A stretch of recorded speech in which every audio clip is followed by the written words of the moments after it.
Assalamualaikum warahmatullahi wabarakatuh. Selamat malam. Kami dari kelompok 6 dari MK Sistem Paralel dengan judul Konsistensi and Replication. Dengan saya Albani Syarani NIM 1219433. Dan saya Hafizar Fitra dengan NIM 1219411. Dengan saya Indah Putri Spartiana dengan NIM 1219422. Perkenalkan, nama saya Helma Syaira dengan NIM 1219405. Ada beberapa poin yang akan dibahas pada materi kali ini. Yang pertama yaitu konsep dasar replikasi, yang kedua yaitu merencanakan replikasi, yang ketiga jenis-jenis replikasi, yang keempat ada konsistensi dalam sister, dan yang kelima yaitu ada protokol dalam konsistensi. Konsep dasar replikasi. Jadi sebelumnya kita masuk ke dalam konsep dasar replikasi. Apa sih replikasi itu? Replikasi itu merupakan suatu teknik untuk melakukan copy dan mendistribusikan data objek-objek serta melaksanakan sinkronisasi antara objek sehingga konsistensi dapat terjamin. Konsistensi data dapat terjamin. Contohnya, replikasi database menggunakan MySQL dan SAMPP. Jadi, data yang disalin dari database ke database lain dan selanjutnya mensinkronisasi antar database untuk menjaga kekonsistensian. Jadi kita masih masuk ke dalam konsep dasar replikasi. Nah, di dalam konsep dasar replikasi ini ada yang namanya keuntungan replikasi. Jadi keuntungannya yaitu mendukung ketersediaan data setiap waktu dan dimanapun diperlukan. Secara umum, keuntungan replikasi ini juga dapat dibagi menjadi dua, yaitu yang pertama ada reliability dan yang kedua ada performance. Apa sih reliability itu? Jadi reliability itu merupakan suatu sistem atau bahkan bisa disebut lebih dari yang dapat terjadi tabrakan tanpa akses data yang mengalami interrupt, dan memiliki salinan data dan mengizinkan data yang kekorup agar mudah dalam proses pendeteksian dan perbaikan. Jadi, performance itu merupakan beberapa salinan data yang dapat membantu dari sisi skala sehingga mampu menangani sistem yang lebih besar, menangani klien. Jadi replikasi ini diperlukan apabila mengcopy dan mendistribusikan data dari satu atau lebih lokasi, mendistribusikan hasil copy data berdasarkan jadwal, mendistribusikan perubahan data ke server lain, memungkinkan beberapa pengguna di beberapa lokasi untuk melakukan perubahan, dan kemudian menggabungkan data yang lebih dimodifikasi, membangun aplikasi data yang menggunakan perlengkapan online maupun offline, membangun aplikasi web sehingga dapat melihat volume data yang lebih besar. Jadi di dalam merencanakan replikasi ada beberapa pertimbangan saat kita mau melakukan perancangan replikasi ini. Yang pertama yaitu kebutuhan data yang akan diubah, siapa yang mengubah. Kemudian pendistribusian data memerlukan konsistensi, otonomi, dan kesinambungan.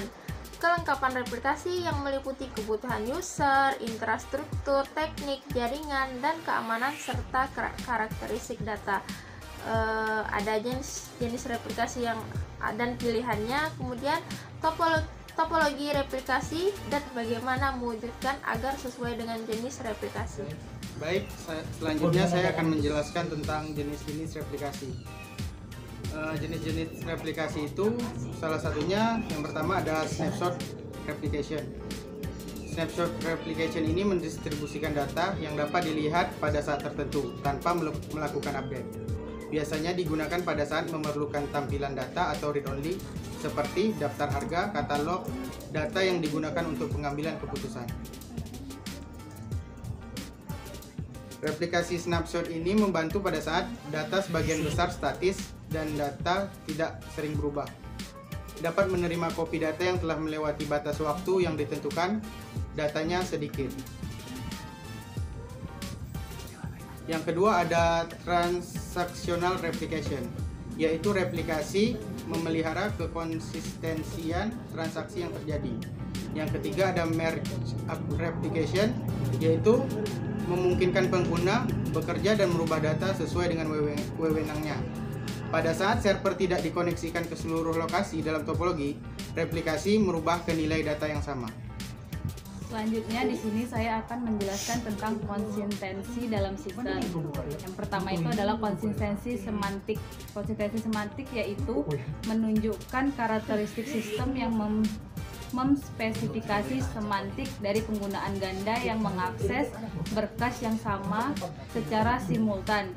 Konsistensi semantik berhubungan langsung dengan algoritma pada proses sinkronisasi.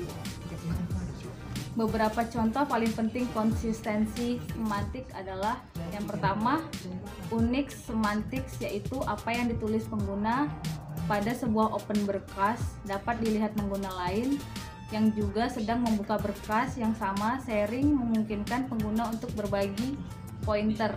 Yang kedua, session semantik, yaitu apa yang ditulis pengguna pada sebuah open berkas tidak dapat dilihat pengguna lain yang juga sedang membuka berkas yang sama. Setelah berkas itu di-close, perubahan yang terjadi karena ada pengguna yang menulis berkas dapat dilihat.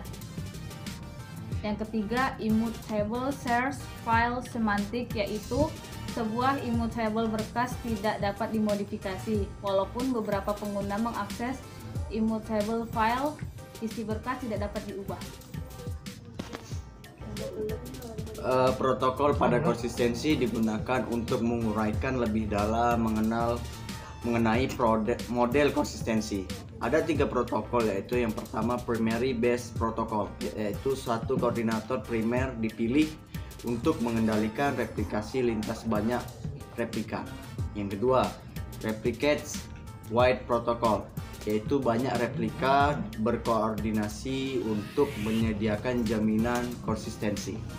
Yang ketiga, cache coherence protocol adalah disiplin yang memastikan bahwa perubahan nilai dari operan bersama yang disebarkan di seluruh sistem secara tepat waktu dan bertujuan untuk memecahkan masalah yang berkaitan dengan berbagai data.